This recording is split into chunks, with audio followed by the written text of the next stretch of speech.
सोलापूर शहरातील मोदी भागात 2 दिवसांपूर्वी झालेल्या वादाचा राग मनात धरून एका तरुणाला कोयता दाखवत धमकावल्याचा प्रयत्न झाला आहे। या प्रकरणी पीदक नागनाथ चलवादी वय 25 राहणार श्यामानगर झोपडपट्टी मोदी सोलापूर यांनी दिलेल्या फिर्यादीवरून अरुण भीमराव पेद्दे राहणार लहान एरण्य वस्ती रामवाडी सोलापूर याच्यावर सदर बाजार पोलीस ठाण्यात गुन्हा दाखल झाला आहे।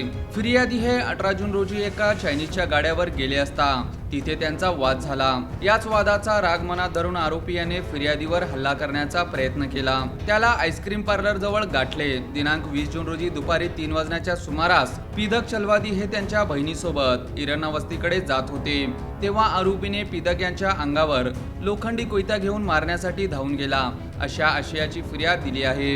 या घटनेचा अधिक तपास हवालदार मोरे हे करीत आहेत।